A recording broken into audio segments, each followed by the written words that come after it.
Entonces, esta investigación que surge en el 2022 con esta idea, obviamente estas investigaciones no se pueden llevar a cabo solo. Le digo a Pablo, bueno, necesito hablar con mi grupo de peritos, que éramos unos cuantos ya para esa altura, a ver si podíamos hacerlo entre todos. La respuesta fue positiva y empezamos con la recolección de muestras.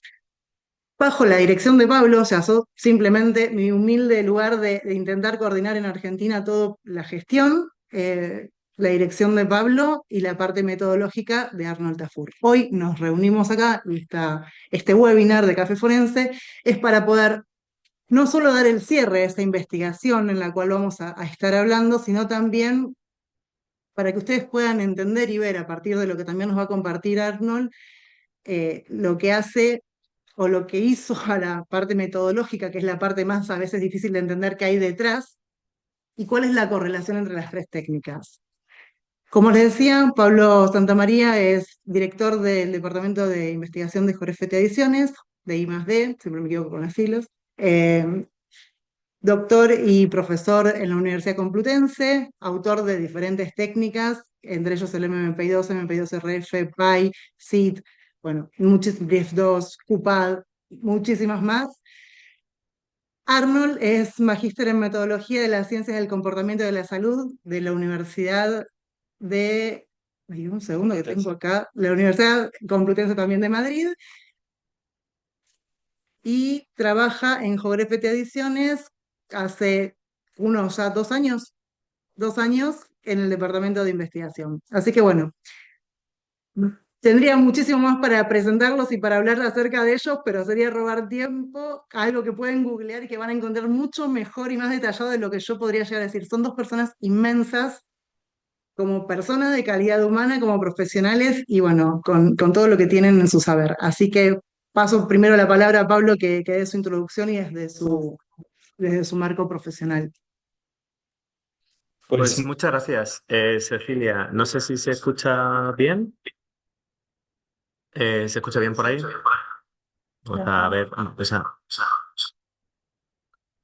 genial. Bueno, lo primero de todo, muchas gracias a todos ustedes por estar ahí. Me cuesta al final el tiempo, ¿no? Y el esfuerzo que supone siempre pues encontrar un hueco para reunirse con colegas, para poder intentar reflexionar juntos sobre esta nuestra profesión. Por lo tanto, gracias por el tiempo y el esfuerzo.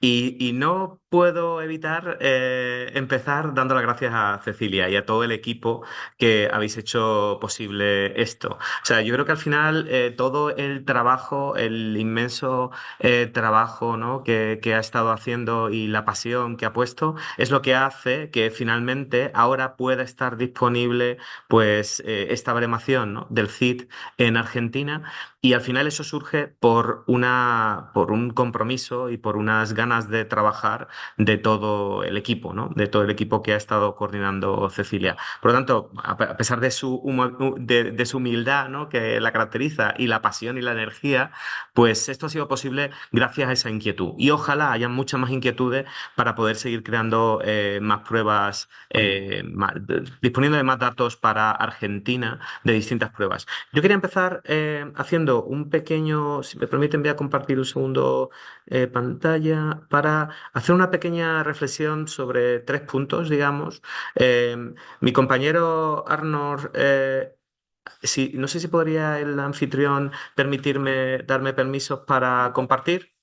Eh, digamos que voy a hacer una pequeña presentación con 3 ideas de cada una de las pruebas de las que vamos a hablar. Será mi compañero Arnold Tafur, que es compañero mío aquí en el departamento de psicómetra en TEA Ediciones, en el departamento de I+D, y quien ha hecho fundamentalmente, ¿no? junto con Cecilia, quien ha hecho el trabajo de análisis de datos y de baremación y de validación del CIT en Argentina, quien entrará mucho más en todos los detalles. Pero yo sí quería hacer una pequeña... Vamos a compartir. Perfecto. Muy bien, nada de estar compartiendo pantalla. Sí que quería hacer una pequeña 3 pinceladas, ¿no? Apenas en 5 o 10 minutos, pero 3 reflexiones macro sobre las cosas que vamos a ver, ¿no? Vamos a estar hablando un poco del CIT, vamos a hablar un poco del MPI y vamos a hablar un poco del SIMS, y lo que se va a mostrar son los resultados entre ellas y cómo se integran y qué aporta una, qué aporta otra. Bueno, cómo es la integración de estas variables, es lo que va a exponer fundamentalmente mi compañero Arnold, y después, junto con Cecilia, pues hará una presentación y una interpretación de un caso para que se pueda ver esto de una manera más clara. Esto es lo que harán ellos. Pero yo sí quería hacer eso, ¿no? Unas pequeñas pinceladas de estas herramientas que vamos a hablar. En concreto, en este orden, ¿no? Del CID, del MPI y del MPI-2 y del CIMS. Y del SIMS. Intentando provocar un poco, ¿no? O transmitirle algunas reflexiones más genéricas, más macro, más reflexivas, si valga la redundancia, sobre estas tres técnicas. En concreto, me gustaría explicarles un poco por qué se creó el CID, porque creo que eso ayuda a entender cómo se puede integrar o en qué medida tiene sentido o no integrarlo con otras herramientas. En segundo lugar, cuestionar una cosa que tiene que ver con el MPI-2, ¿no? El MPI-2 es evaluación de la personalidad, ¿no? Siempre se suele decir, de hecho, incluso en el propio título, ¿no? Evaluación del daño y de la personalidad, y para eso siempre referimos al MPI. El MPI-2 realmente es una evaluación de la personalidad. Algunas pequeñas reflexiones por si pueden ser interesantes. Y finalmente también otra cuestión que puede ser a veces polémica, que es sobre el SIMS, ¿no? A veces las personas que lo utilizan perciben, ¿no? Que ¿por qué salta tan fácil? ¿Por qué es tan sensible? ¿Es un problema? ¿Es una virtud? Entonces, antes de entrar en los detalles, que como les indico, pues entrará mi compañero Arnold y posteriormente Cecilia, me gustaría hacer esta pequeña reflexión. No va a ser muy larga. Entrando a la primera, el CID. Todos sabemos que si estamos hablando de cómo hacer una medición precisa de una víctima de daño psicológico, sabemos que hay una serie de criterios que hay que hacer. Sabemos, obviamente, que hay que utilizar medidas estandarizadas, adecuadamente validadas. Sabemos que en un protocolo se tiene que hacer una detección de la simulación proactiva, porque sabemos que la tasa de posibles simulaciones es alta en este contexto. Sabemos también que hay que evaluar el TEP de acuerdo a criterios DSM-5, lo más actualizado posible, lo sabemos. Sabemos también que en una buena evaluación integral tenemos que ver otras cosas que sabemos que aparecen afectadas normalmente en trauma. Sabemos que suele haber rumiación, sabemos que de hecho la rumiación puede ser un efecto que haga que se cronifique o no, sabemos que puede haber depresión, ideación suicida, sabemos que es importante indagar en eventos traumáticos previos, y sabemos que también, a diferencia de los psiquiatras, una gran virtud que tenemos los psicólogos es que podemos medir dimensionalmente. Sabemos la importancia de medir dimensionalmente y de también evaluar el nivel de deterioro. Sabemos que si nos vamos a DSM, uno de los criterios es el nivel de deterioro, ¿no? Y de hecho, casi todas las herramientas más modernas incluyen medición del impacto. Muy bien, cuando suelo decir esto, todo el mundo dice, bien, obvio, hasta aquí estamos todos de acuerdo. ¿Cuál es el problema? El problema, y es lo que nos encontramos en el año 2016, cuando empezamos a trabajar con esto es que al final, cuando alguien me pedía un protocolo para evaluar daño, al final era una montaña de pruebas. Es decir, al final mi protocolo acababa siendo, pues tienes que utilizar el SIMS más el EGEP-5, una prueba específica de trauma, más MPI-2 o una prueba amplia de psicopatología para evaluar las comorbilidades, más un cuestionario de alteraciones en las creencias porque sabemos que está afectado, más mi perplejidad era que no existía una herramienta, a pesar de la importancia que tenía el daño psicológico o el impacto de los acontecimientos traumáticos en el ámbito de la psicología, no existía una herramienta que permitiera integrar todo. Realmente lo que había eran herramientas de amplio espectro y había que sumar varias de ellas para configurar el puzzle. De hecho, cuando nos pusimos a crear el CID, y algunos de los que me hayan escuchado en ocasiones anteriores me habrán escuchado esto, el objetivo de crear el CID en realidad era crear una herramienta que intentara facilitar la vida de los profesionales y que integrara todo lo que es necesario en una valoración de una víctima de un acontecimiento traumático. Es decir, desde el principio, desde el minuto uno que lo creamos, lo que queríamos era que integrara, que tuviera los mejores indicadores de simulación y de consistencia de respuesta, que tuviera una evaluación específica de los criterios del TEP de estrés postraumático actualizados a las versiones más recientes y de una manera lo más precisa posible, que evaluara todas las comorbilidades clave, pues depresión y todas las que se habían encontrado que estaban asociadas y que aparte también nos permitiera medir la intensidad en gradiente y el posible nivel de deterioro.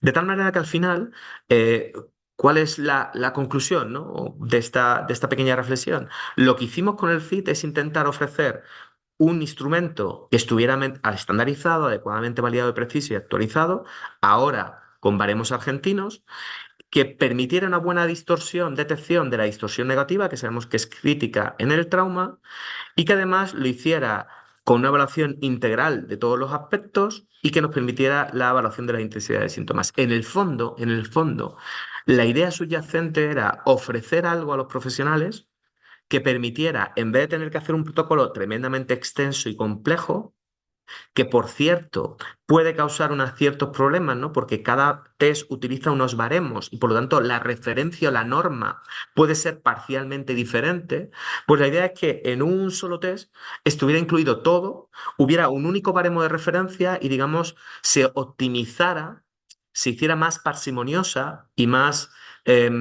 bueno, digamos, redujéramos el nivel de ruido que pudiera haber al utilizar diferentes baremos y diferentes pruebas y todo estuviera homogenizado. De tal manera que en el fondo lo que pretendía o lo que pretende el CIT es ofrecer una herramienta que pueda actuar de herramienta integradora en la valoración de víctimas de trauma. Y que pueda, porque dentro de sí está todos los aspectos que hemos considerado relevantes, tanto del SIMS, tanto del MPI, tanto del PAI, tanto de las herramientas de alteraciones de creencias, obviamente no sus ítems, pero sí todas las escalas y todos los aspectos relevantes que hemos considerado para integrar esa medida. Esto significa que perfectamente el CIT se ha diseñado para ser utilizado de manera aislada y de hecho pues hay un profesional que lo puede utilizar de manera aislada. ¿Eso significa que solo se puede utilizar aisladamente? No. Uno puede decidir, de acuerdo a su práctica, pues bueno, pues utilizo el SIMS porque también me complementa, utilizo el MPI-2 porque también me complementa. Lo que vamos a ver es que en cierta medida hay una sintonía entre los tres, pero porque desde el principio nuestro objetivo fue precisamente que la escala de detección de simulación del CIT, estoy hablando de escala de detección de simulación, sabemos perfectamente que ningún test detecta simulación, sino solo exageración de síntomas, y que la simulación tiene que ser de acuerdo a criterios externos, bueno, todo lo que sabemos, ¿no? En este área. Pero el objetivo precisamente era que el CID tuviera la mejor herramienta o la mejor escala de detección de exageración de síntomas, que tuviera las mejores escalas de detección de psicopatología y en ese sentido, pues efectivamente todas las evidencias apuntan a ello, ¿no? Eh, por lo tanto, uno puede decidir utilizar el CIT aisladamente, puede utilizar complementarlo, puede empezar a ver cómo se complementan. Bueno, pues utilizo el CIT y utilizo el MPI-2 y veo en qué medida me aporta uno o no, o de tal manera, pero en sí la idea era que fuera un instrumento, repito, ¿no? Integral. Esto con respecto al primer punto, ¿no? Con esta visión macro que después iremos encauzando, ¿no? Como les decía, en lo que nos comentará Arnold y Cecilia. La segunda cuestión que me gustaría reflexionar, porque es un tema que siempre me atrae mucho, ¿no? Es que el MPI-2 se llama efectivamente Inventario de Personalidad de Minnesota. Pero la pregunta que yo siempre me he hecho ¿es realmente un inventario de evaluación de la personalidad? Eh, y mi respuesta es que cuando vemos, esas son las variables clásicas, ¿no? Los cinco grandes de personalidad, tenemos apertura, tenemos responsabilidad y tenemos un amplio rango. Realmente los test que evalúan esto, como todos ustedes saben, pues tenemos el Neo clásico, tenemos el MAC 5, tenemos un amplio rango de test para ello. ¿Qué es lo que evalúa realmente el MPI o el PAI o cualquiera de los instrumentos que hay para ello? En realidad, lo que evalúan no es tanto todo el rango y dónde se ubica la persona. Realmente estos instrumentos, a pesar de que en su nombre tengan el nombre de inventario de personalidad, en realidad, de manera más correcta, serían inventarios de psicopatología. Es decir, ¿por qué? Porque el MPI o el PI o cualquiera de los instrumentos relevantes en el área, no le interesa tanto evaluar si una persona está en dónde está en el punto de responsabilidad o en el punto de neuroticismo. Lo que le interesa es la parte psicopatológica. Es, ¿esta persona tiene un nivel de introversión relevante, un nivel de hostilidad, un nivel excesivo de inestabilidad, un nivel excesivo de manía, un nivel excesivo de... De tal manera que al final lo que le interesa son los extremos. Por lo tanto, al final cuando hablamos de evaluación de la personalidad, yo siempre lo que digo es, bueno, está interesante y de hecho el doctor Puello siempre habla mucho, ¿no? De lo que puede aportar una evaluación de la personalidad con el NEO, con el MASC o con cualquier instrumento, porque nos permite ver dónde se ubica una persona en todo un rango y sabemos que en los casos forenses muchas veces no siempre lidiamos con personas con psicopatología, de tal manera que ver dentro del rango de la normalidad donde se ubica puede ser muy informativo a la hora de predecir, a la hora de informar, a la hora de conocer. Por lo tanto, efectivamente, una evaluación de la personalidad es muy útil. Ahora bien, no diría, o yo no diría, o cuando menos lanzo la pregunta, yo no diría que el MPI o el PI o cualquiera de estos instrumentos es un instrumento de evaluación de la personalidad. Diría que en esencia es un instrumento de evaluación de la psicopatología. Y si queremos, de la personalidad psicopatológica, ¿no? De hecho, están los 5 grandes de personalidad psicopatológica. Y finalmente, en esta pequeña toques, ¿no? de reflexión, una pequeña cuestión también sobre el SIMS para aquellos que lo utilizan. Tenemos muchos instrumentos ahora mismo para detección de simulación o de exageración. Conocerá el SIMS, algunos de ustedes conocerán el TOM con 2 Ms. Si alguien no lo conoce, es una herramienta tremendamente interesante. A mí es una herramienta que desde siempre me ha encantado, ¿no? Es una prueba de detección de simulación de problemas de memoria. Pueden encontrar información seguramente por ahí. Es una prueba muy interesante. Ambas pruebas, y esto es importante, lo que utilizan son puntos de corte internacional. Es decir, lo que establece es que se han observado a lo largo de la literatura en muy distintos países y en muy distintas lenguas que a partir de cierto nivel de puntuación típica empieza a haber una sospecha y hay múltiples estudios de sensibilidad y especificidad que lo respaldan. De hecho, en el SIMS el punto de corte es 16. Este tiene matices, ¿no? En Estados Unidos es 14, pero en todo el resto prácticamente y después en Estados Unidos se ha empezado a mover hacia 16 y en todo el mundo se ha establecido ese punto de 16. De tal manera que es un punto que se utiliza en todo el mundo y se utiliza en España el mismo, se utiliza en Perú, en Argentina, en prácticamente todos los países, porque hay una amplia literatura que lo apoya. ¿Cuál es el problema que tiene el uso del SIMS, ¿no? ¿Y cuál es el problema que algunos de ustedes han encontrado?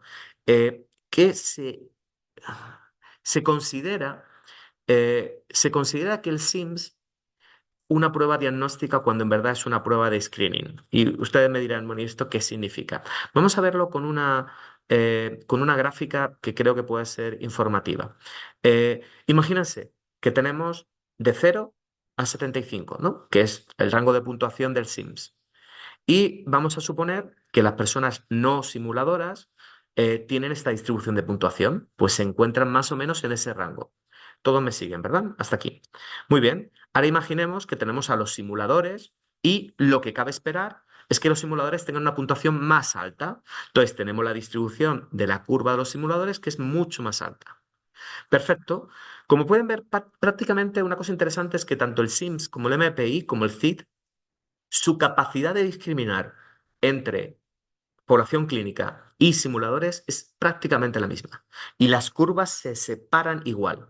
De tal manera que, si utilizo aquí el puntero, de tal manera que si alguien cae en esta zona, muy probablemente sea un paciente clínico, no simulador, y si alguien cae aquí, probablemente sea un simulador. ¿Cuál es la gracia o la dificultad de este tipo de pruebas? La dificultad es dónde pongo el punto de corte. En el caso del SIMS, se decide poner el punto de corte muy abajo. Y vamos a ver esto qué implicaciones tiene. El punto de corte 16, a nivel gráfico, si estuviéramos jugando con esto, sería ponerlo como en ese punto de la gráfica. Y vamos a ver qué implicaciones tiene eso. Eso significaría que todo el que cae por debajo se consideraría no simulador, paciente clínico genuino, y todo el que puntuaría por encima se consideraría simulador. ¿Bien? ¿vale? ¿Qué es lo que ocurre con esto? Fíjense ustedes lo que pasa. De este grupo que hemos trazado en rojo, prácticamente identificaríamos a casi todos los simuladores. Hemos puesto el punto de corte muy abajo, detectamos a casi todos, porque cuando se crea el SIMS, se crea para que sea una prueba muy sensible, una prueba de cribado. Si me permiten ustedes la metáfora, si tenemos un test de detección de cáncer de mama, lo que queremos es que sea súper sensible. A la más mínima evidencia, llame la atención para que se haga una exploración. Eso es lo que busca el SIMS. Busca un punto de corte muy bajo para que en cuanto haya una sospecha te llame la atención. Perfecto. Por lo tanto, prácticamente todos los simuladores los etiqueta correctamente y hay muy pocos falsos negativos. Ahora bien, esto tiene un coste, siempre. ¿Qué ocurre? Que fíjense ustedes lo que pasa con la muestra de pacientes clínicos. Efectivamente, una gran mayoría la consideramos correctamente como clínicos, pero hay un porcentaje no desdeñable de casos clínicos que son considerados como posibles simuladores. Y esto ocurre en cualquier test que tenga esta función. De hecho, en realidad, la diferencia que hay entre utilizar el MPI o el SIMS para evaluar sospecha de exageración de síntomas no es tanto la capacidad del test en discriminar, que insisto, su capacidad, su tamaño del efecto para discriminar entre clínica y simuladores es la misma. La única diferencia es dónde pone el punto de corte. Lo que hace en realidad el MPI o el CIT es que pone el punto de corte mucho más alto. Imagínense ustedes que ponemos el punto de corte en 32, en el caso del SIMS. ¿Qué es lo que ocurre? Que si yo pongo el punto de corte en 32, lo que pueden ver ustedes es que a casi ningún clínico lo etiqueto incorrectamente como simulador, es decir, convierto la prueba en muy específica, pero a cambio de ello puedo perder algunos potenciales simuladores. Es decir, lo que hago, la tasa de falsos positivos y falsos negativos, en esencia es un equilibrio donde tengo que elegir dónde lo ubico. Y realmente, y aunque esto puede ser un poco denso para explicarlo en 5 minutos, pero la idea esencial es que tanto el SIMS como el MPI como el CIT, lo que indica toda la investigación es que su capacidad y su tamaño de detección es el mismo. La única diferencia es que en el caso del MPI los puntos de corte son, o en el CID, 90, 100 altos, porque busca ser muy específico, muy falsos positivos, muy pocos falsos positivos, y en cambio en el SIMS, ese punto de corte clásico ha buscado hacer que la prueba sea más sensible.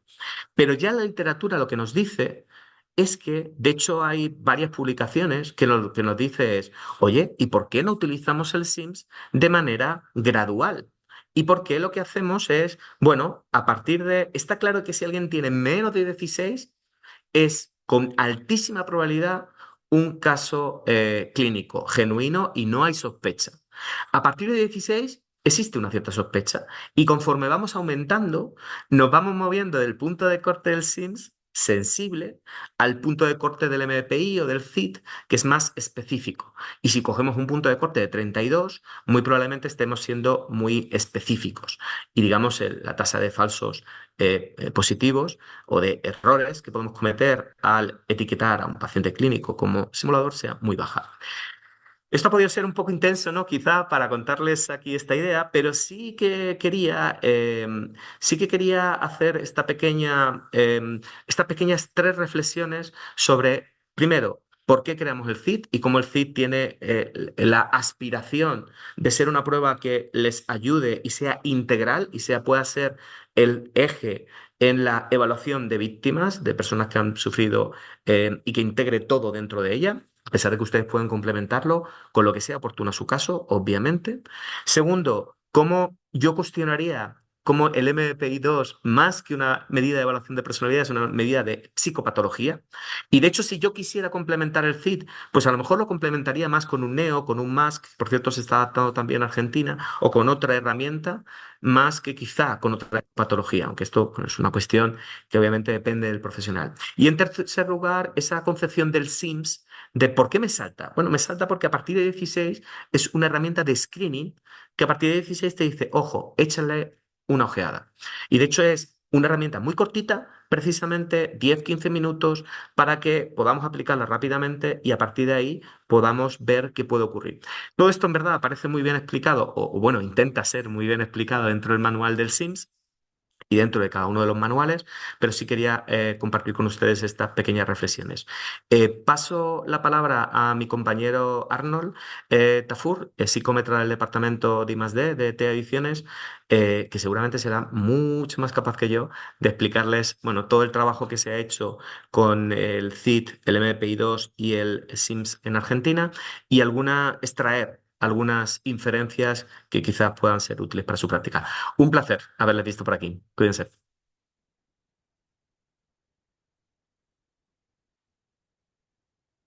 Perfecto, muchas gracias Pablo por el pase. Y bueno, conmigo justamente vamos a ver todo lo que corresponde a este recorrido, a la nueva edición del sitio, esta tercera nueva edición, que justamente trae novedades, y entre ellas el baremo argentino. Hay un capítulo exclusivo para Argentina, donde se presentan los resultados que en parte voy a compartir ahora. Voy a compartir pantalla.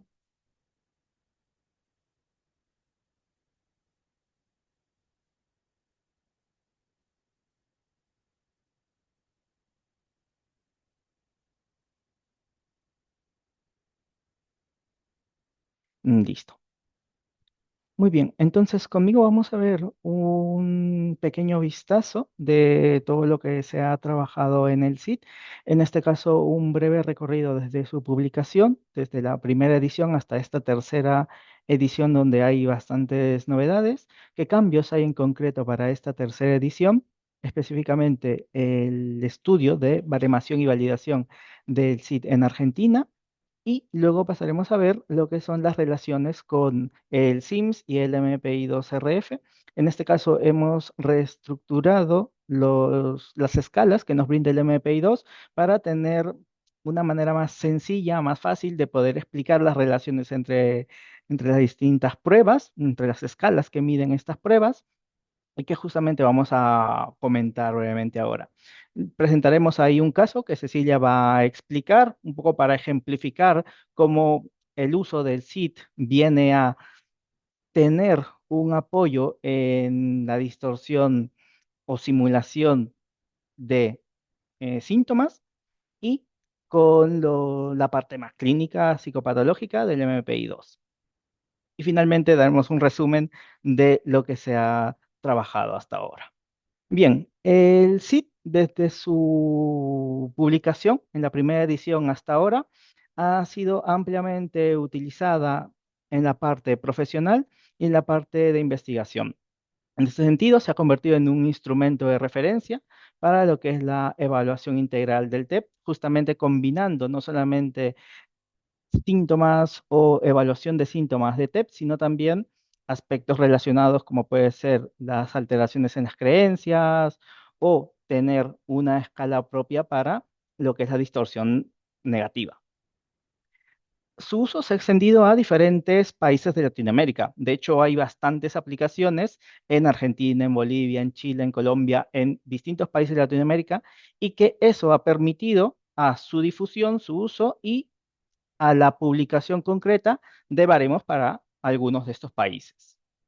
Además, el SIT se ha incorporado a distintos protocolos propuestos para la evaluación psicológica del TEP. Esto es, poder utilizarlo junto con otro conjunto de técnicas o de pruebas y tener una evaluación integral de lo que es el TEP. Como mencionaba, no solamente ha sido utilizada en gran medida en la parte profesional, en la práctica profesional forense clínica, sino también en investigación. De hecho, hay numerosos trabajos de tesis, de grado, de posgrado, donde se utiliza el SIT para evaluación de casos, casos únicos y también para estudios. Por ejemplo, en Colombia se realizó un estudio con víctimas de conflicto armado interno bastante interesante. Entonces, hay también desde la parte académica un interés por este instrumento. Uno de los hitos más relevantes en la trayectoria del CID viene a ser la evaluación de la calidad del CID realizada por la Comisión de Test del Consejo General de la Psicología de España, el COP.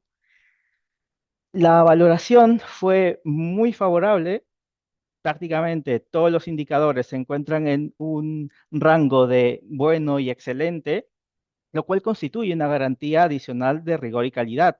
En ese sentido, esta comisión lo que hace es evaluar absolutamente todos los materiales del SIT, no solamente el manual, sino también los baremos, los cuadernillos, todo aquel material vinculado con la aplicación y el uso del SIT es valorado. Y como pueden ver en una escala del 1 al 5, todas las características son de 4 hacia arriba y muchas de ellas muy cercanas a 5. Entonces, esto también da un respaldo a que el profesional que esté buscando una prueba para la evaluación de efectos del trauma, para la evaluación del TEP y sintomatología asociada, pueda considerar el SIT como un instrumento adecuado cuya utilización nos va a dar resultados de calidad en los cuales podamos confiar y tomar en cuenta esa información y basar nuestras decisiones.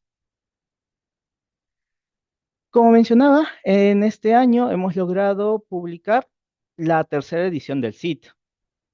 Esto no hubiese sido posible por la colaboración de distintos profesionales, no solamente en su uso, sino también en su difusión, que es un aspecto bastante importante. Y esto nos ha permitido elaborar nuevos baremos. En concreto, se han desarrollado 4 capítulos nuevos para esta tercera edición, que incluye la baremación y validación del SID en Argentina, en Chile, en México y en Latinoamérica. Lo que permite estos estudios y plasmados en los baremos es la aplicabilidad del SID en diversos contextos distintos al español y asegurar su pertinencia cultural. En estos capítulos se describe tanto las características de las muestras utilizadas. En todos los casos se utilizó una muestra de población general para elaborar los baremos, pero adicionalmente se contaron con muestras forenses y muestras clínicas para realizar estudios de validación. Finalmente, algo bastante positivo que se ha encontrado en estos estudios es que los resultados, los distintos resultados que se han obtenido, replican de manera consistente los hallazgos originales y de esta manera vienen a reafirmar su uso en el contexto latinoamericano. Por tanto, las aplicaciones que hemos tenido, los usos que le hemos dado al SID en Latinoamérica antes de esta tercera edición, pues podamos estar bastante seguros de que han sido muy cercanos a lo que en realidad es. Estos baremos lo que viene a hacer es dar un matiz más al contexto en el cual se están aplicando. Como mencionaba, estos baremos ya están disponibles. De hecho, en la plataforma de corrección del test, en TEA Corrige, tenemos la opción de poder elegir el baremo que sea adecuado a nuestro contexto. En este caso, el baremo argentino. Se han utilizado en total 731 casos de población general, más de 3.000 casos en contexto clínico forense. Ahí pueden ver un poco las muestras. Y esto lo que nos señala es la posibilidad de poder contar con puntuaciones mucho más ajustadas al contexto en el que nos estamos desarrollando o utilizando, ¿no? Nuestro contexto de trabajo. La baremación y validación en Argentina, que tal vez es el punto de hecho que más les va a interesar o quieren conocer, ¿no? Un poco los resultados de este estudio. Lo principal, una necesidad de poder contar con instrumentos de alta calidad y que puedan dar respuestas a las demandas de la práctica profesional en Argentina. O sea, hay una necesidad, hay personas profesionales que quieren utilizar un instrumento adecuado y lo que buscan es poder realizar sus aplicaciones y que los resultados sean lo más cercanos a lo que la realidad refleja, a lo más cercanos a lo que el caso, el consultante está presentando. Entonces, para esto, un conjunto de expertos, que ahí, por ejemplo, pueden ver la lista de todos los colaboradores que han participado y que están también en el manual, se unieron para un objetivo común, que era realizar la baremación y validación del SID, así como de otras pruebas que ya se ha trabajado o se está trabajando. Se buscó que el SID se vea cómo funciona en el contexto argentino. Este trabajo de muchísimos meses, no sé si llegamos a años, sí, ha dado un fruto bastante importante, que es poder contar con los baremos. En este caso, como mencionaba, nosotros vemos al final nuestro baremo con 510 participantes, pero en realidad se han evaluado muchísimo más personas. 700 participantes han completado el SIT de distintas zonas de Argentina, o sea, algo que se buscó bastante y se puso muchísimo esfuerzo, era en tener una muestra lo más representativa posible de Argentina. Entonces, no solamente se recolectaron datos de la capital, sino también de distintas zonas del país. También se buscó mantener un porcentaje similar entre varones y mujeres y también que abarquen los distintos rangos de edad.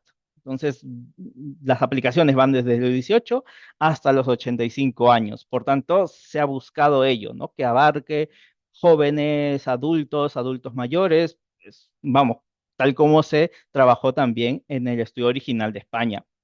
Adicionalmente, se aplicó a una muestra clínica y forense con el objetivo de ver su funcionamiento en este grupo. Es decir, lo que queremos ver es si en la muestra donde se va a dar uso del SIT, donde se va a trabajar, tenga un buen funcionamiento, ¿no? Presente adecuados niveles de fiabilidad, las evidencias de validez sean las adecuadas, es decir, estar seguros nosotros de que el funcionamiento del SIT en la muestra en que yo trabajo es adecuada. Entonces, para eso es que se recolectó esta muestra adicional de 327 personas que nuevamente fueron un poco más, luego de distintos procesos de limpieza, ¿no? Vamos, cuestiones psicométricas, se obtuvo esa muestra definitiva. En cuanto a la fundamentación psicométrica, aquí no me voy a enrollar mucho porque esto es el grueso en sí del capítulo del CID en Argentina, pero simplemente para mencionar un poco de los resultados que obtuvimos, la fiabilidad como consistencia interna dio valores muy altos. En promedio, en la población general fue de 0,84, sabiendo que mientras más cercano a uno, mejor, pues es un valor bastante bueno. Y lo mismo en la población, perdón, en la muestra clínica forense, se obtuvo un valor de 0,86, lo mismo, bastante alto. Tengamos en cuenta que normalmente la fiabilidad lo vamos considerando adecuado, mayor a 0,70 en contexto general o 0,80 en un contexto clínico. Entonces, tener valores de 0,84 en población general o 0,86 en muestra clínica forense nos da, y en promedio, nos da cuenta del buen funcionamiento del test. También se obtuvieron errores típicos de medida, intervalos de confianza, más que nada para obtener un intervalo de entre qué puntuaciones se podrían estar moviendo, ¿no? La puntuación verdadera de las personas. Se obtuvieron distintas evidencias de validez, en este caso evidencias sobre la estructura interna, ¿no? Ahí se buscó ver si tal como está estructurado, tal como está desarrollado el test, y que en España esa estructura se va presentando así, en Argentina sucede lo mismo. Así que obtuvimos resultados que van en esa línea. Lo que mencionaba, con la muestra clínica y forense, ¿qué buscábamos? Buscábamos ver si es que el SIT lograba diferenciar la muestra de población general y la muestra clínica y forense. Porque nosotros esperaríamos que en la muestra clínica y forense tengan, por ejemplo, una mayor puntuación en ansiedad, tengan una mayor puntuación en TEP. Entonces, eso es lo que buscábamos con esas comparaciones. Y justamente eso es lo que se vio plasmado. Así que bastante similar a lo encontrado también en España y en los distintos países en donde se han elaborado los baremos. Evidencias de validez relativas a un criterio. Aquí, por ejemplo, se utilizó el SIMS. Pablo mencionaba, ¿no? Estos estudios de sensibilidad, especificidad, para ver que también la prueba puede detectar esos casos con posible simulación. Entonces se hizo también ese estudio encontrando buenos resultados, que de hecho vamos a ver ahora en las correlaciones unos gráficos que creo que se va a entender mucho mejor esta idea. Y finalmente, las evidencias sobre la relación con otros test, que este vendría a ser en realidad el punto que es el núcleo, el centro de este webinar. En este caso de las evidencias de la relación con otros test, lo que buscamos nosotros ver es si el grado en que las puntuaciones de las distintas escalas del SIT se relacionan con puntuaciones en otras escalas análogas o similares del SIMS y del MPI-2. Es decir, si el SIT tiene una escala de síntomas de ansiedad, el MPI-2 tiene también una escala de ansiedad, se supone que esas puntuaciones deberían ir hacia la misma dirección. Lo mismo con el SIMS. El SIMS tiene una puntuación total de probable simulación, mientras que el SIT tiene una puntuación en distorsión negativa. Entonces deberían ir hacia la misma dirección. Por tanto, eso es lo que buscábamos encontrar y, spoiler, eso es lo que hemos ido encontrando. Entonces, para la escala de distorsión negativa, se trabajó con el SIMS, que es específicamente para esa escala, y con el MPI-2 se trabajó con las escalas de alteraciones de síntomas. Mientras que para las escalas del SIT de síntomas y de alteraciones en las creencias, se trabajó netamente con el de MPI-2. En este caso, esperamos puntuaciones altas o correlaciones altas, tanto en el SIMS con la escala de distorsión negativa del SIT y las escalas de exageración de síntomas del MPI-2, mientras que en las escalas de síntomas o de alteraciones en las creencias, ahí sí que deberían haber matices porque el MPI-2 contiene escalas que el SID no considera y viceversa, ¿no? Por tanto, ahí sí que los resultados son un tanto más variables, ¿no? Varían un poco más dependiendo de las escalas con las que se están relacionando. Esto está mucho más desarrollado en el capítulo del SID Argentina porque en sí, si nos imaginamos las escalas que tiene el SID y las escalas que tiene el MP2, claro, son un montón y va a haber un montón de cruces. Por tanto, las tablas son bastante grandes, hay bastante información ahí para poder desarrollar o para poder revisar. En concreto, voy a presentar algunas de estas relaciones para tener la idea de a qué nos referimos con que dos escalas estén relacionadas o que tengan una correlación alta, ¿correcto? Recordemos aquí que un coeficiente de correlación, mientras más cercano a uno sea, mayor correlación va a tener. Es decir, las puntuaciones en esos test van a ir a la misma dirección. Entonces, haciendo esa breve, muy sencilla explicación, tenemos la relación entre el SID y el SIMS. En este caso, el SIMS da una puntuación total y da una puntuación por escalas, por dimensiones. En este caso, psicosis, deterioro neurológico, etc. En todas ellas, si nos fijamos en esta tablita, en todas ellas dan correlaciones altas, no solamente con la puntuación total, sino con las puntuaciones en las distintas dimensiones. Esto lo podemos ver aquí en el gráfico. Aquí en el gráfico se presenta la puntuación total en el SIMS y el punto de corte que mencionaba Pablo, el punto de corte de 16. Y en el SIT vemos los puntos de corte usuales que en el manual se menciona. Entonces, si nos fijamos en este cuadrante, ¿no? Ese cuadrante de la parte derecha superior, están los casos con sospecha de simulación. ¿Correcto? Estos grupos se armaron a partir de puntos de corte de un estudio que se hizo entre muchas muestras, entre muchos países, y permite formar estos grupos para fines de investigación. Entonces, utilizando el punto de corte de 16, hacia arriba vemos todos los casos que tienen posible sospecha de simulación por parte del SIMS. Y también vemos los que tienen posible sospecha de simulación en la escala de distorsión negativa del SID. Entonces vemos una gran coincidencia entre ambos test, donde si una persona obtiene una puntuación alta en distorsión negativa del SID, también va a tener una puntuación alta en el SIMS. Y eso es justamente lo que nos presentan estas correlaciones, que a medida que sea mayor su puntuación en distorsión negativa, mayor va a ser su puntuación en la escala total del SIMS. Y esto nos estaría indicando que estos casos podemos estar con una alta probabilidad seguros de nuestra sospecha, es decir, que muy posiblemente están simulando la sintomatología.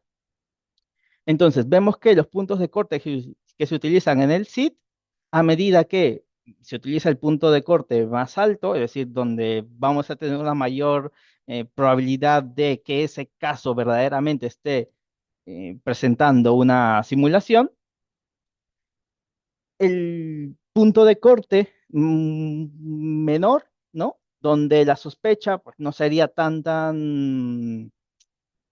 grande o con una gran probabilidad, pues lo mismo, también estaría coincidiendo con el SIMS.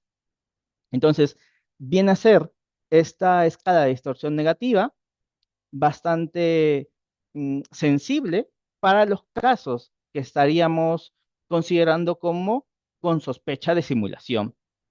Y lo mismo va a suceder con las escalas de exageración de síntomas del MPI-2. En este caso, lo hemos dividido simplemente en sin exageración y posible exageración.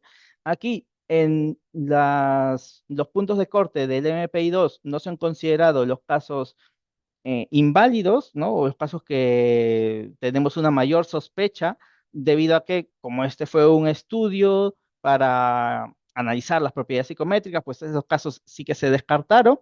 Por tanto, aquí estamos utilizando la posible exageración. Y en este caso vemos una correspondencia muy parecida a la que teníamos con el SIMS. En este caso he utilizado la escala de validez de los síntomas porque es la que mayor correlación presentó. Por ejemplo, en este caso 0,72, muy alta, muy alta. En estos contextos, correlaciones mayores a 0,50 se consideran grandes o una correlación bastante alta en las escalas o en puntuaciones que se están correlacionando. Por tanto, aquí se muestra una correspondencia en ello. Nuevamente, utilizando los puntos de corte del SIT, aquellos casos que nosotros vamos a considerar con posible exageración de síntomas, también nos va a decir lo mismo o nos va a decir o nos va a llegar a una conclusión similar las escalas de LMPI2.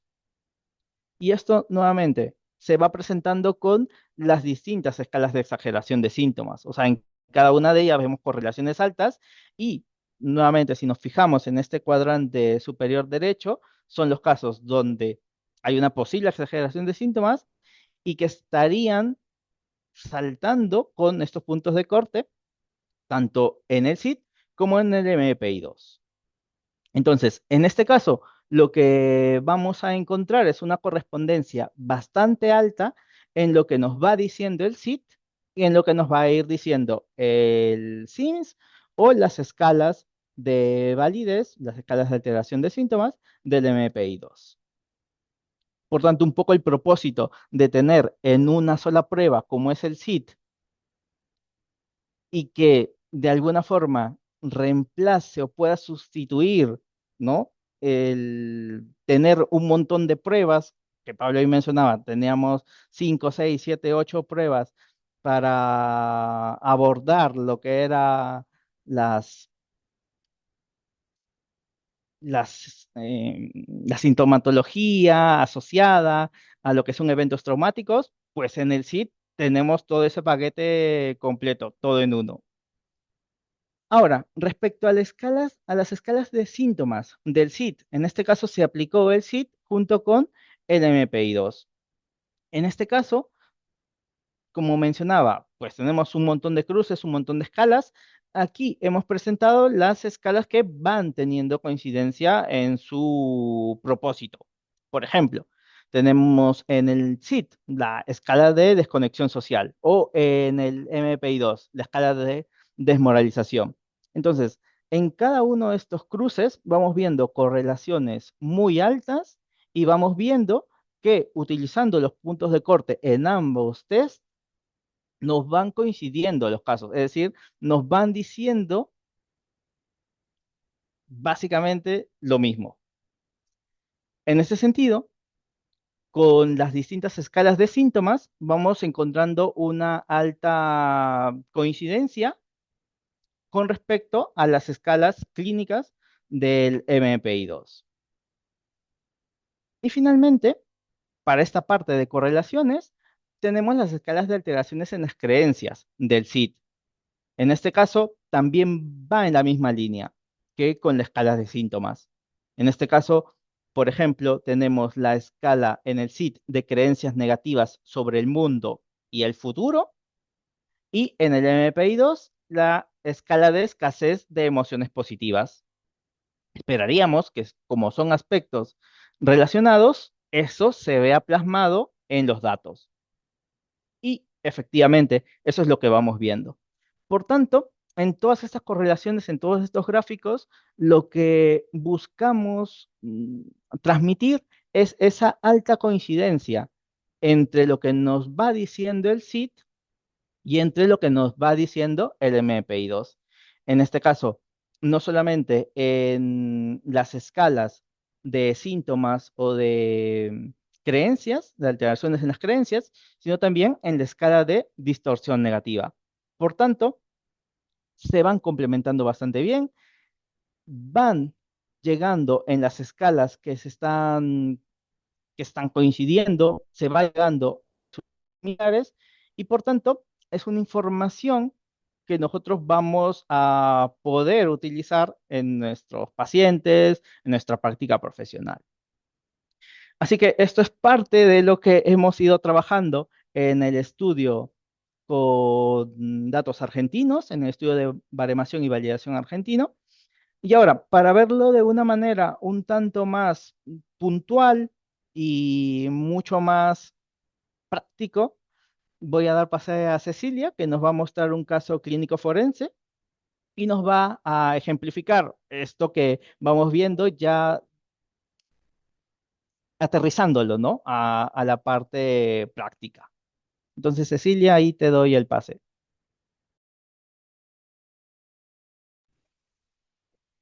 Bueno, me la dejaron muy difícil, la vara muy alta. Pensé que lo mío es contar simplemente un caso.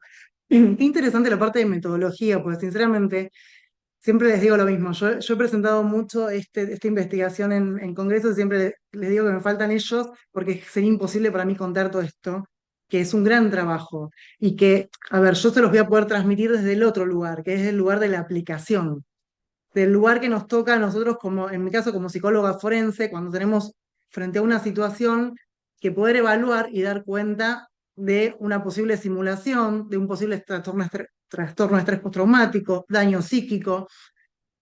Algo que le comento siempre a Pablo y le digo, me sigue enojando, es que colegas digan de que no hay instrumentos para evaluar daño psíquico o trauma. O sea, entonces, pero justamente es por el desconocimiento y cuando menos conocimiento tenemos, menos podemos ayudar justamente, que es nuestra función como auxiliares, y vuelvo, hablo como desde el lugar de auxiliar de la justicia, perito. Entonces, cuando hicimos la muestra, fue una investigación, como decía Arnold, que se llevó toda la Argentina. Yo creo que las 24 provincias participaron, todos los rangos de edades.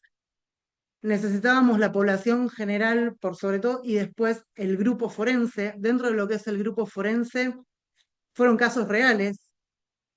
Los casos que realmente había en distintos gabinetes o casos que, por ejemplo, me llegaban a mí como perito, por ejemplo, como perito de parte y decía, bueno, listo, voy a evaluar más allá de, y hablaba con algún perito para poder tomar las técnicas.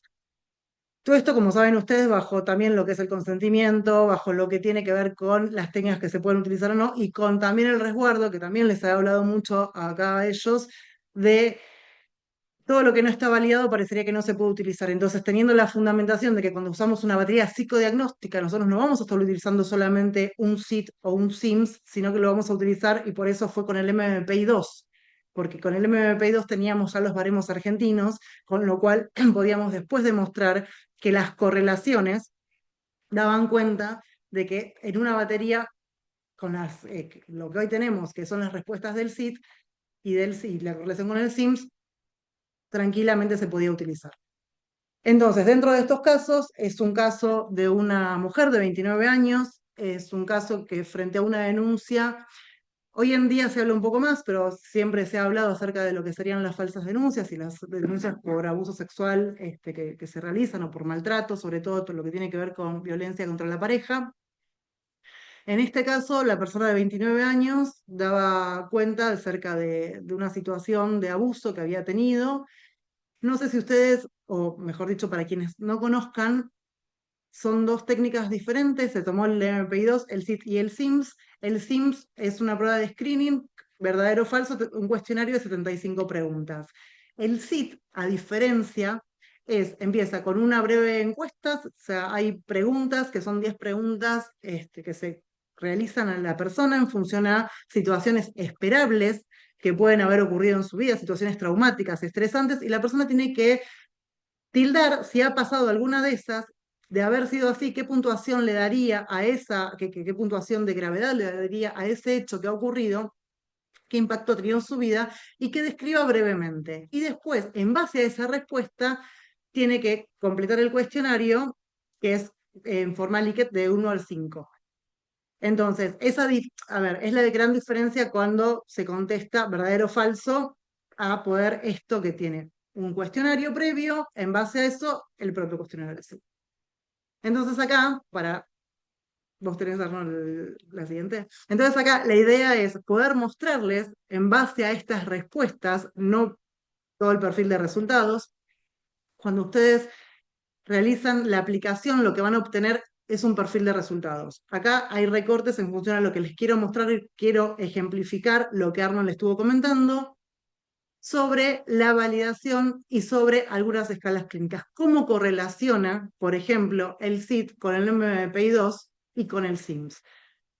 Hay un gran tema que de hecho yo les pasé un cuestionario hace un ratito, porque nosotros con el tema de las escalas de validez tenemos una situación de, bueno, a ver, ¿qué es lo que tenemos que mirar? ¿Cuándo realmente un cuestionario es válido y se puede seguir interpretando? ¿Cuándo no?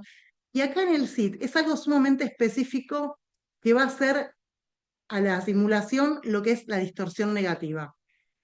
¿Por qué digo esto? A mayor puntaje, a mayor T sería de distorsión negativa, mayor posibilidad de simulación. Fíjense ustedes, esto es el mismo caso, el SIT puntúa altísimo, o sea, puntúa en el máximo de la distorsión negativa. Entonces, cuando nosotros vamos a ir a ver el SIMS para evaluar, a ver qué es lo que pasa con esta posible simulación, en lo que nos arroja el perfil de resultados del SIMS, vamos a observar justamente que da alta la sospecha de simulación.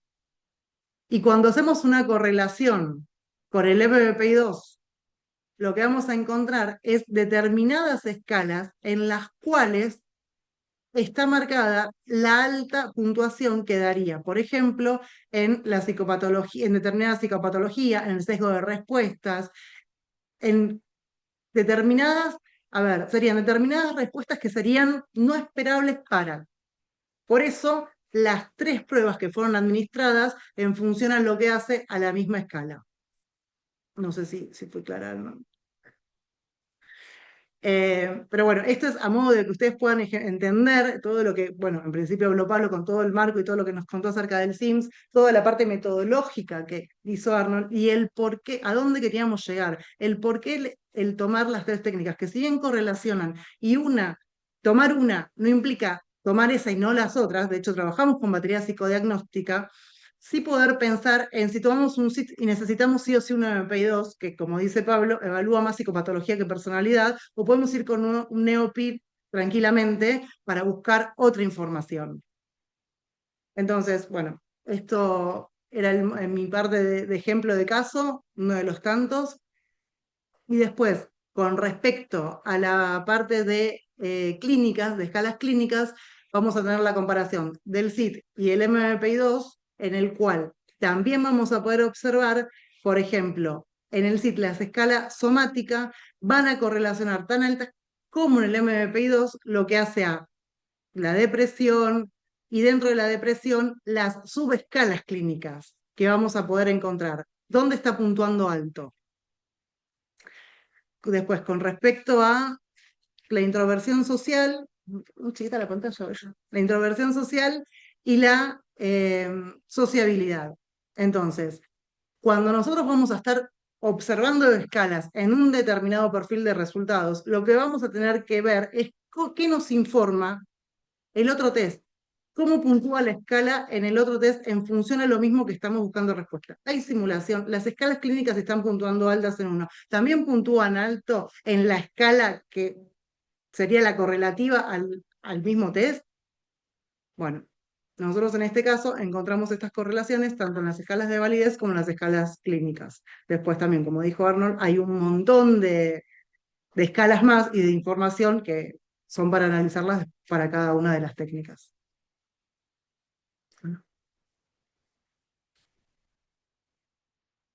Perfecto. Entonces,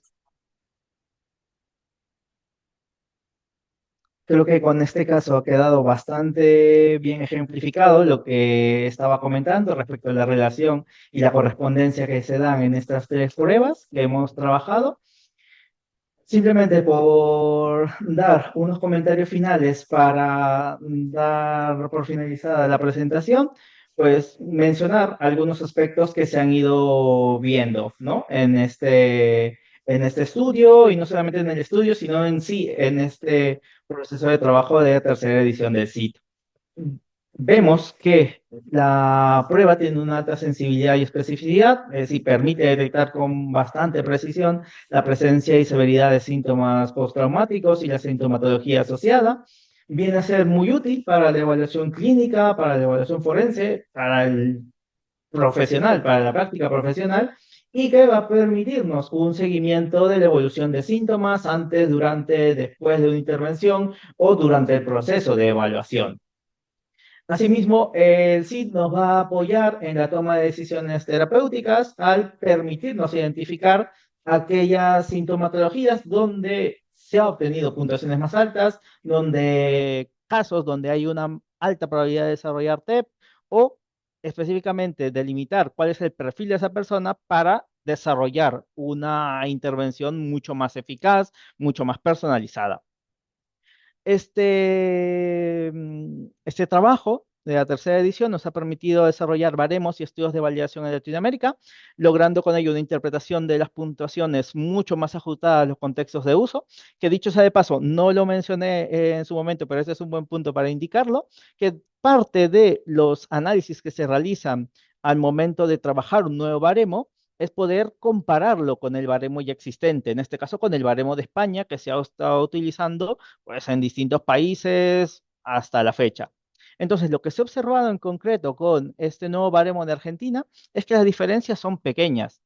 Es decir, en palabras muy sencillas, que tal como se ha estado utilizando el CID con el baremo español, las puntuaciones que se han ido obteniendo, las interpretaciones que se han ido dando, son interpretaciones bastante cercanas al contexto argentino, ya que no hemos encontrado mucha diferencia, como sí se puede dar tal vez en otros test o con otros constructos. En este caso sí ha habido mucha similitud en las distintas escalas o las diferencias han sido pequeñas. Por tanto, este baremo argentino lo que nos ayuda sobre todo es a lograr un matiz mayor, ¿correcto? Lograr mm, una mayor precisión, un mayor ajuste a lo que se presenta en el contexto argentino. Pero con ello no quiere decir que todos los usos que se haya dado con el baremo español hayan sido incorrectos o ahora con el nuevo baremo nos van a dar cosas muy diferentes. No, va a matizar mucho más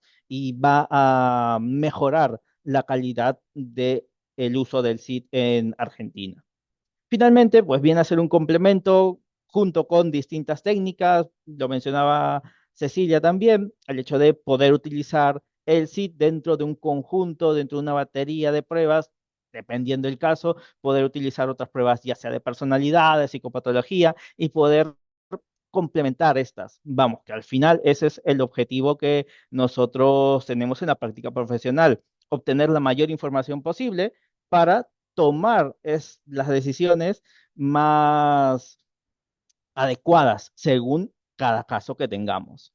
Así que eso ha sido un poco de lo que hemos estado trabajando durante todo este tiempo. agradecer a ustedes por su asistencia, por su participación y bueno, doy pase a Cecilia para ir cerrando este encuentro.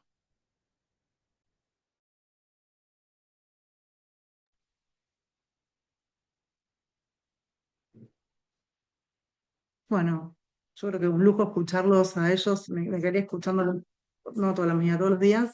Eh, no tenemos mucho tiempo porque ya nos hemos pasado y empieza ahora el webinar del más 5 que tenemos que dejar la sala que vienen a dar el siguiente webinar, pero tenemos espacio para tres preguntas, si quieren hacerles directamente a Pablo, a Arnold, aprovechar el espacio.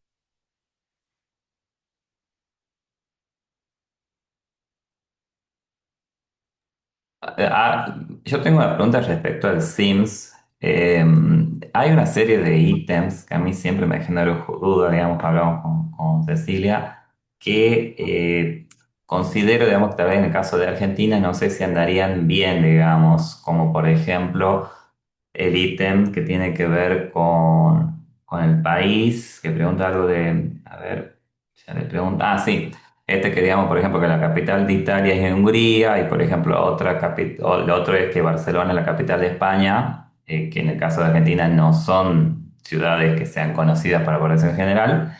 Y después cuando habla de euros, que en el caso, digamos, de Argentina no es una moneda que la sienta nombrar mucha población, incluso el dólar es como más común. ¿Sí? Respecto a esos ítems, si se ha hecho alguna consideración en el caso de Argentina al menos. Y tienes toda la razón. Tienes toda la razón del mundo. Espera que se... Vale, tienes toda la razón del mundo. Realmente estamos trabajando en una siguiente edición del Sims donde vamos a hacer algunos ajustes. Ha ocurrido una cosa a lo largo de la historia de TEA de los últimos años, que es que prácticamente en los últimos 5, 6, 7 años, todo test nuevo que se saca recibe una validación en todos los países de Latinoamérica, mientras que test más antiguos no se hacía tan sistemático. Y efectivamente, en el caso del Sims, hay cosas que hay que afinar. Entonces, vamos a trabajar precisamente en una nueva edición que afine algunas cuestiones porque es muy obvio el tema. Los tres ejemplos son manifiestos y tenemos que ajustarlos para que funcionen mejor en Latinoamérica. O sea que sí, tienes toda la razón y de hecho estamos ya trabajando en ello. Y de hecho queremos hacer también, al final el tiempo pasa muy rápido, ¿no? Y de cuando editamos cuando hicimos la publicación del Sims, ha habido un montón de artículos y publicaciones. Queremos actualizar también el manual con esa información. Queremos incluir información de estos puntos de corte alternativos y queremos retocar, queremos incluir algún estudio que se ha hecho específicamente con Argentina y queremos retocar el tema de los ítems. Por lo tanto, totalmente de acuerdo y una crítica muy fundamentada. O sea, que estamos en ello. Gracias. Muchas gracias. Bueno, gracias, Flavio. Un gran colega del interior del país, es Flavio. Bien, ¿alguien más que quiera?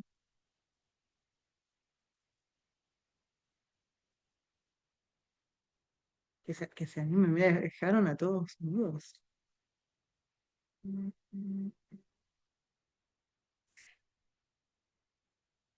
Bueno, si nadie tiene más preguntas, yo voy a hacer una muy breve con respecto al MMPI-2RF para saber si dado que se usó para la investigación, si sería posible la utilización, o sea, usarlo tanto al MMPI-2RF como al MMPI-2, si sería válido o no podríamos.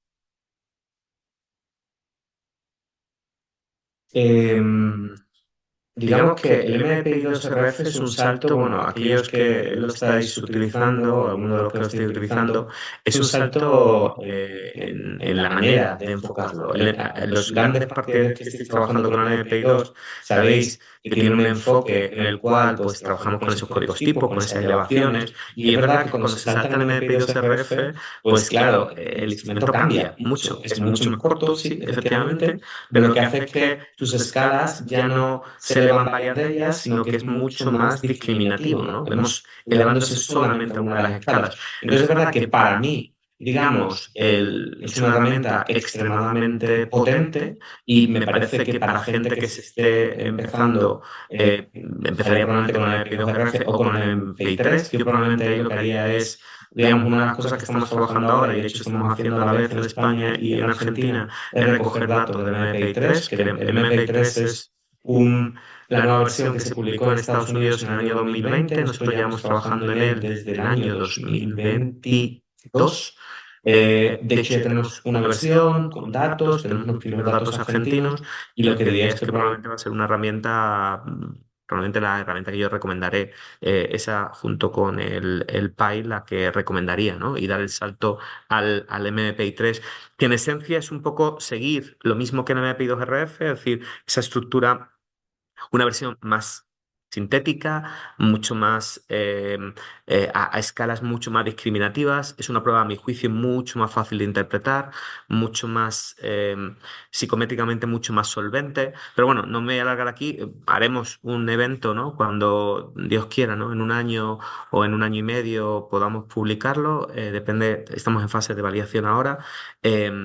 Pues haremos un evento para hacerlo. Aprovecho para comentar una cosa que es un pequeño detalle, pero sí que es.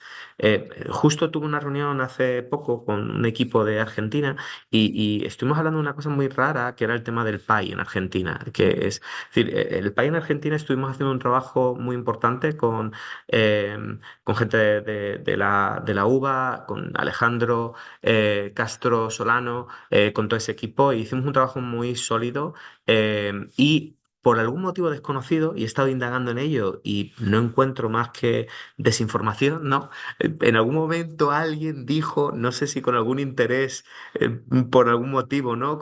Pero alguien dijo, ¿no? Que el PAI y los baremos argentinos eran inadecuados, o no sé muy bien por qué. Hemos estado revisando, he estado hablando con Alejandro precisamente, ¿no? Hace nada, hace unos días, chequeando información. El proceso fue totalmente correcto, los datos son muy correctos, de hecho son muy similares a los de otros países de Latinoamérica, son perfectamente congruentes. Tenemos datos de Chile, tenemos datos de México, tenemos datos de España, hemos ido haciendo el seguimiento y los datos funcionan perfectamente, la prueba tiene unas buenas evidencias. Entonces, bueno, pues, y por si acaso, ¿no? Confirmé con Alejandro si había alguna cuestión ahí que yo desconociera. Y realmente yo encantado, si alguien hay alguna incidencia, algún problema, pues nuestra función en el fondo es responder, solucionar y aportar. Entonces, encantado de cualquier feedback que tengamos, pero digamos que toda la información que tenemos es que efectivamente eso veremos y la prueba funciona perfectamente, van en la línea totalmente esperada y todo funciona. Todos los datos que tenemos y que seguimos recogiendo siguen indicando algo positivo. Por tanto, en resumen, bueno, pues yo diría que el salto más razonable sería el MP3, que ojalá, y gracias ¿no? este trabajo, esta pasión, ¿no? Del equipo, ¿no? De muchos de los que estáis aquí, pues ojalá podamos llegar a publicar directamente un MP3 con baremos argentinos, y que pueda ser pues una nueva versión, aparte con baremos más actualizados, ¿no? De los que había en su momento. Ah, me dice aquí, dice un chat, lo mismo con el payá, sobre él era la crítica. Fíjate, ¿no? Es que el teléfono, hay una cosa que no sé si se dice en Argentina, en España hablamos mucho del teléfono escacharrado, ¿no? Hablamos mucho de que empieza a correr una información totalmente distorsionada. Bueno, pues es la primera noticia. El teléfono descompuesto, perfecto, ¿no? Aquí se dice el teléfono escacharrado. Eh, Vamos, el equipo que hizo la adaptación, primero, el equipo que trabajó en la adaptación del PI A fue el mismo que del PI en Argentina y era el equipo top en la UBA. Es decir, y de hecho se hizo un trabajo muy serio por su parte, un trabajo que después nosotros revisamos aquí y hasta donde, vamos, toda la información que tengo funciona perfectamente. Voy a ver ahora específicamente lo del PI A, ahora que me lo comentas. Pero vamos, todo está ok. Y realmente, por mucho que he estado chequeando, ¿no? De dónde venía esto, o qué evidencia había, o qué punto, pues no ha habido nada sobre ello. Pero bueno, no quiero dedicar más tiempo más a eso. Salto MPI3, ojalá con baremos argentinos. Y si alguien lo estima conveniente, aquí actualmente el PI pues, está funcionando fantásticamente desde hace muchos años, o está el PI A efectivamente para adolescentes.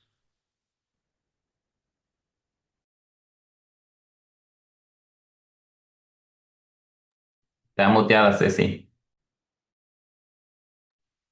Gracias. Muchas gracias, Pablo, por la aclaración, bueno, por responder las preguntas. Dos cosas. Uno, están todos invitados, muchos de los que estamos acá están participando ya en la investigación del MMPI3 que estamos haciendo y el más 5.